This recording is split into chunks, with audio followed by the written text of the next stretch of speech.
The Parvati Glen, an arena of high peaks and glaciers, diverse forests, and of course, the river herself. As befits the consort of Lord Shiva, the Parvati is no demure maiden, but a full-throated, raging mountain torrent.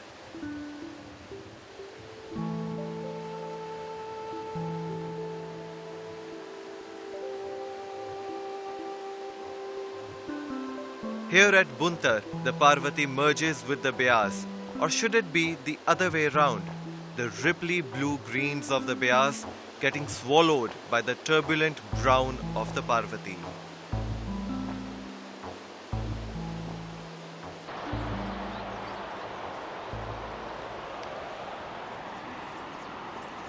I think it was Saint Augustine who said, life is a book.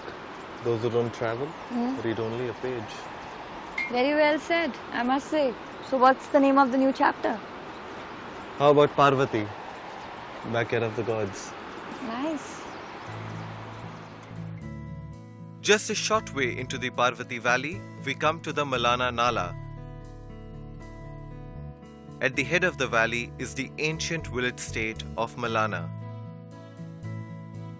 Malana is a unique place, a village state with its own laws and mores.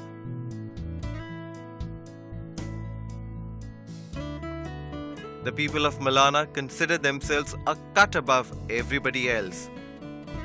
This means anybody entering the village, being of inferior caste, has to desist from touching anything.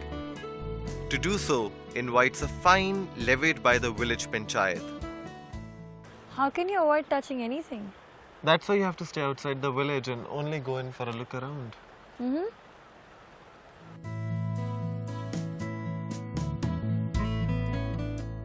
The Devta of Malana is unique too. Jamlu, the deified sage Jamdani Rishi. The most venerated object in the village is this stone, placed there when the earth was young. Jamlu's position is different from all other Devtas of the Kullu Valley. He is in fact the only one exempted from putting in an appearance at the Kullu Dussehra in honor of Raghunath ji.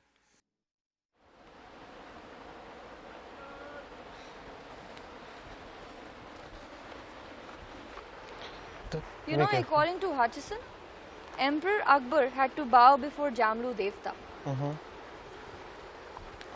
According to the story, he had contracted leprosy, and the wise men traced it to two pies stuck together in his treasury. Those two pies were extorted from a sadhu who had received them from Jamlu's darbar at Malana. Then Akbar had to send statues of gold and silver of himself to Malana, and his affliction disappeared. That's quite a tale. Yeah.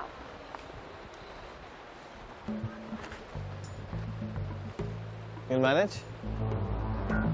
Yeah.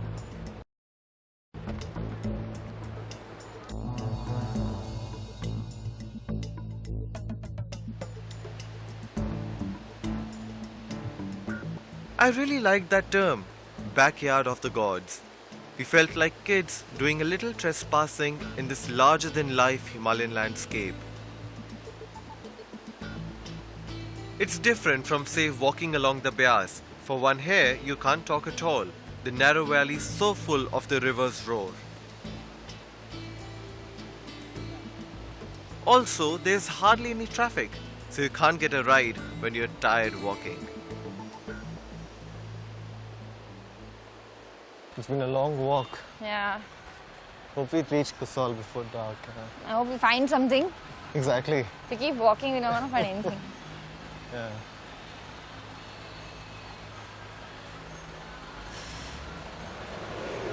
Oh, there's a cab. There's a cab. There's a cab. Let's go. Let's go. Boss Kasol चलोगे क्या? कितना लोगे? 300? 300 नहीं, कम थोड़ा. 100 रुपए देंगे हम बस. ठीक है? आगे बैठ जाएं. Kasol is only 6 kilometers away, but it felt good nevertheless after a whole day of being on our feet.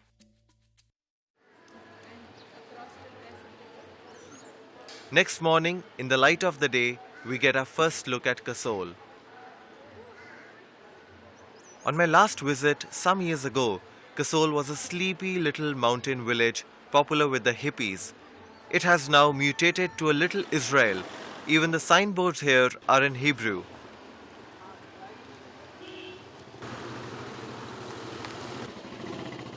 Restaurants sell Middle Eastern cuisine. There is a synagogue with a resident rabbi as well.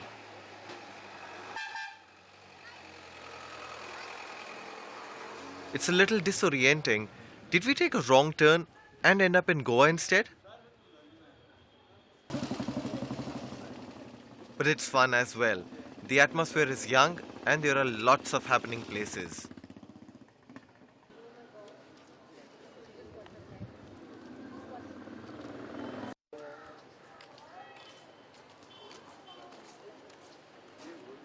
Hi, I'm Kabir and this is my wife Naina. Hello, Ram.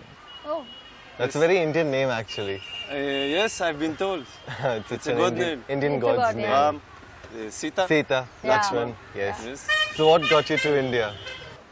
What got you to From there, India? I turned north, towards north Okay. of India, which is the best part in India, the most beautiful part. And I just arrived this 2 days ago okay. to this Alright. area. I plan to be maybe 2 or 3 months only this country or around. Maybe go up to Leh, of Okay. course. Okay. So all right, Ram. Thanks Okay. again and Very all nice the to- very best. Very nice to meet you. Thanks. Have a nice time Thank you. around this Very nice amazing meeting you. country. All the best for your travels. Yeah. Bye-bye. Enjoy. Bye-bye. Bye.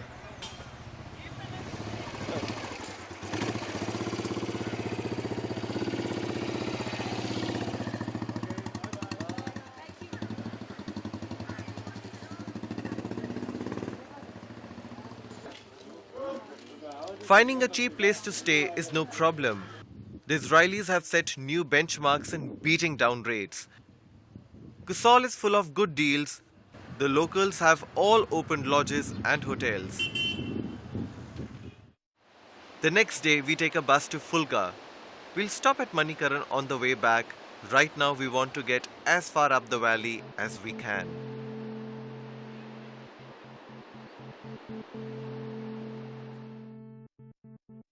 From here is visible the great arena of peaks, glaciers, and forested slopes that constitute the middle reaches of the valley. There is now a new motor road to take us to Fulga.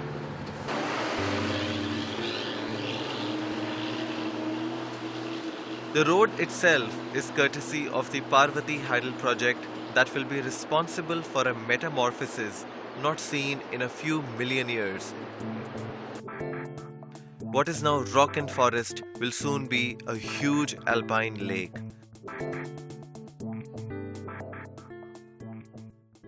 I don't mind the motor road. The bus got us here really fast. Yeah, but this used to be such a beautiful trek from Manikaran to Fulga. The road seems to end here, and I'm sure there's another Fulga beyond.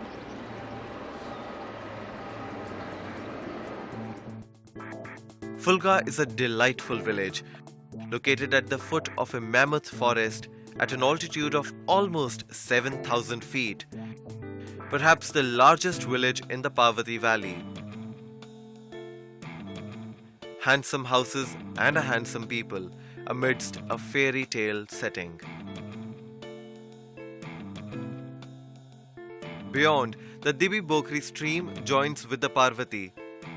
Further ahead is the Tos Nala. This high Himalayan catchment of the Parvati is host to dozens of glaciers cradled amidst 6,000-meter peaks.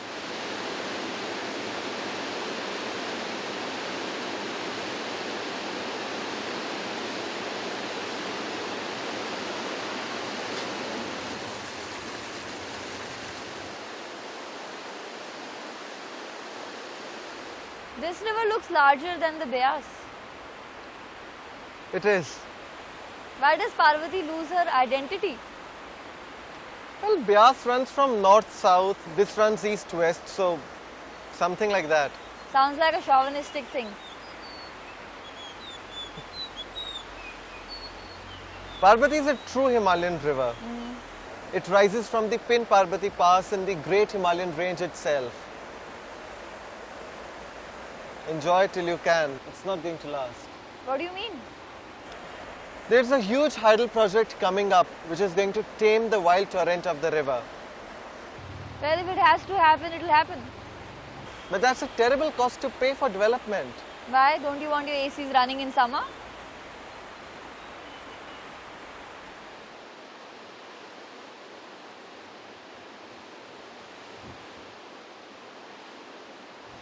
On the return, we stop at Manikaran.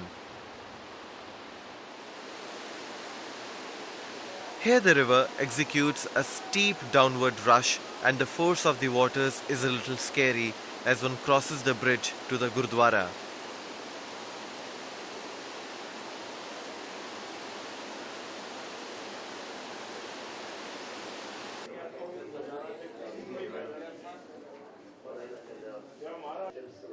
Manikaran is a major pilgrimage destination for the Sikhs and there is a large historic Gurdwara here. Ingeniously built, clinging to the hillside, it has scores of rooms for the pilgrims. We get a great overview of the town from the roof. All over are the sulfur springs that make the town famous. There are literally dozens within the half kilometer that the town encompasses.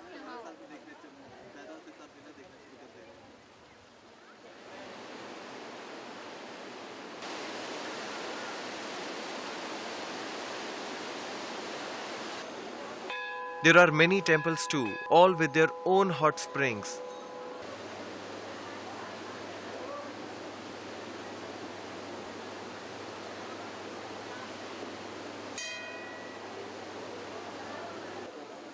This is one of the hottest ones and the food for the Gurdwara Langar is traditionally cooked here.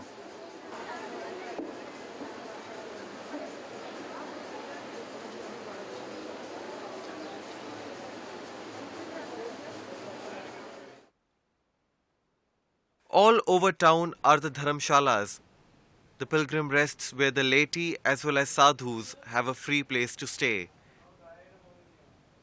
Manikaran has many public hot baths.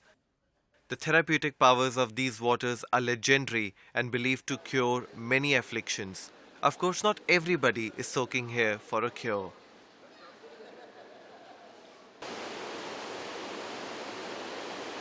We do what everybody does, cook some chanas in the boiling hot water. Amazingly, they are done in about 15 minutes. Add some salt and you have a tasty hot snack, fresh off the stove. For me, Manikaran has always had a great charm. A fantastic blend of sadhus and nihangs where you can pass the time chatting to holy men of many persuasions.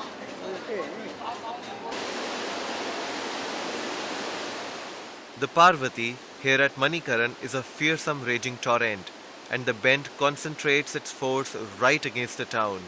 Here the gradient is such that the river becomes a battering ram. These are the remnants of a large hotel whose foundations were swept away the last time the Parvati lashed out. I just hope they got the guests out in time. Manikaran is also the site of an old Shiva temple dating back to the 14th century. There must have been other ancient temples too. Perhaps they've had a modern makeover.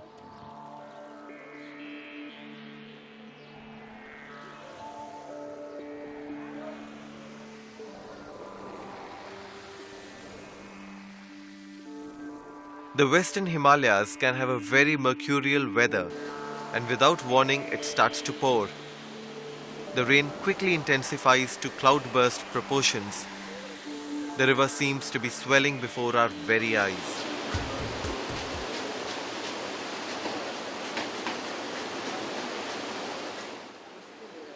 We hang out waiting for the rain to stop. We don't have much choice.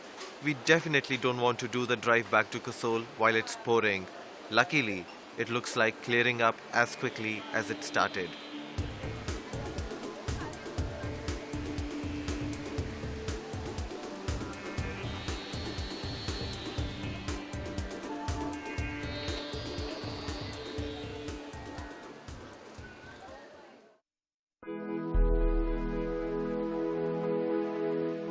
The side nalas of the Parvati offer some great opportunities for small-scale explorations. We were just bumming around in a side valley just off Kasol when we spotted the glimmer of water through distant trees and shrubbery. We followed that site, and after struggling through some dense undergrowth and slippery slopes, we emerged at what could have been the location for a Bollywood song and dance routine. A series of cascades and rock pools completely untouched by human heavy-handedness. This was too good to be true. Glacially cold water on a hot, sunny summer day, and all to ourselves. We didn't see a soul in the entire valley. What an experience this is. Your own private pool in the magnificence of the Himalaya.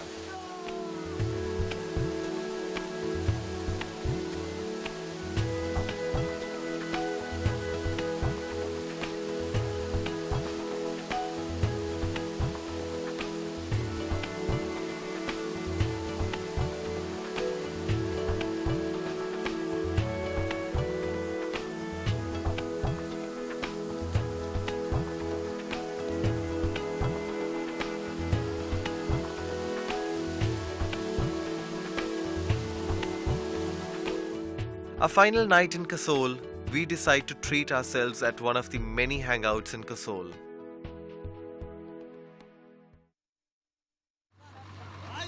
This is the time of the year when the shepherds are on the move to their traditional high altitude grazing grounds. अब रास्ते में कहीं भी रुक जाते हैं, कहीं भी खाना पीना कैसे करते हैं? खाना साथ लेके चलते हैं? अच्छा, तो कितने आपके ये कितने हैं घोड़े और भेड़ बकरियां? हाँ, 800 9 घोड़े और 800 बकरियां। अच्छा, तो कितने लोग चराते हो आप? 2 और कितने हैं? 800 के 4 लोग 800 के लिए बहुत है। तो ये खाती क्या क्या है, मतलब कुछ भी घास फूस या कोई फूल वगैरह भी खा जाती है? जो मिल गया। फूल भी। Isn't overgrazing an issue? It is, but the balance is very delicate, and attempts to intervene haven't always been very successful. How do you mean? For example, take the famous Valley of Flowers. A few years ago, some environmental types raised a hue and cry about the grazing in the valley. Okay. The government responded by banning the entry of sheep into the Valley of Flowers. Sounds like a good thing. It does, but there were unforeseen complications. It appears the sheep kept a shrub called polygonum in check. When they were removed, the polygonum went wild to the detriment of much smaller high-altitude flowers struggling for same space. Okay.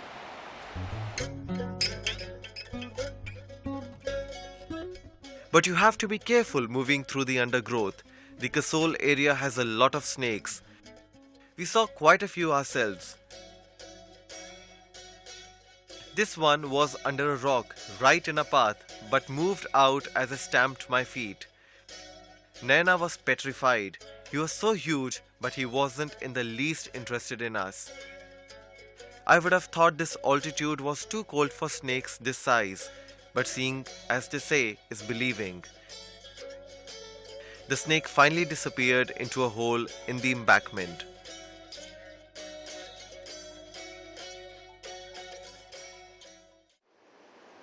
Just a hop and skip away from the Parvati is its sister, the Tirthan. As different as chalk from cheese. We are here with a definite reason to get a flash course in fly casting for trout from the resident expert, Chris Mitra. This is a rarefied sport like golf, with its own arcane rituals and paraphernalia.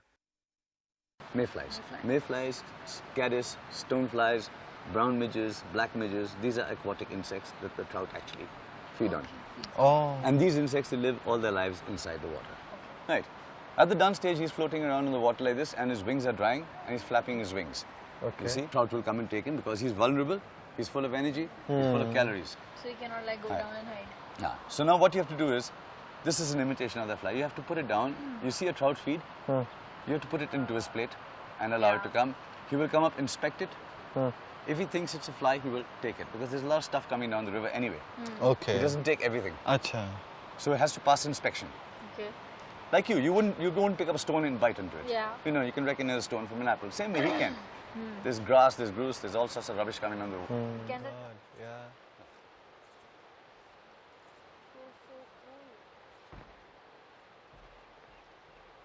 Okay.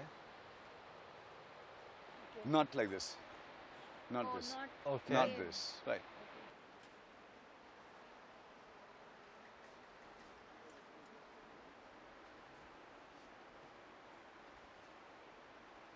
Yes, much better.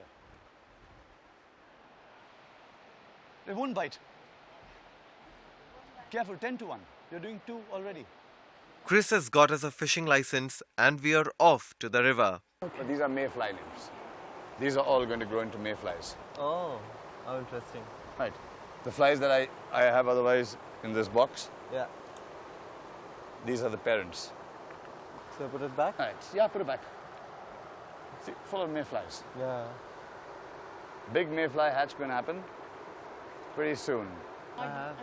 This is what they live under the rocks. That's how it's safe. That's why the fish can't eat them. Sometimes air pressure or extra current will take them out, and then they will be eaten.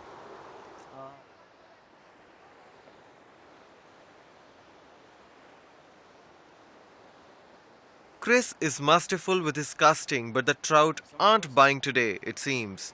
He aims for the deep pools where he knows they come up to feed, but no luck. They just swim. You can't swim in this water. It's glacial melt. If you can swim in it, trout can't live in it. We all take tries and Naina is far more enthusiastic than me. After long intervals of just hanging around, I'm beginning to doubt whether there are any fish at all. Which is when young Rohan hooks one. That's a fish. Bhage, no problem. Oh! No!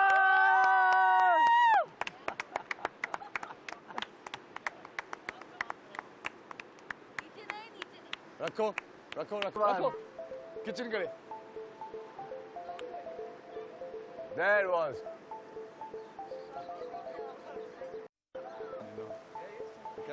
Chris identifies it as a barbel, much larger than the trout.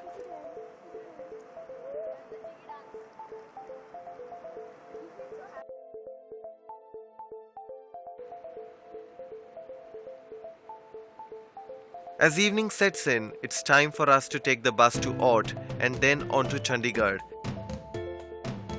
One thing I've learned, fly fishing needs patience and time. We leave Chris to it.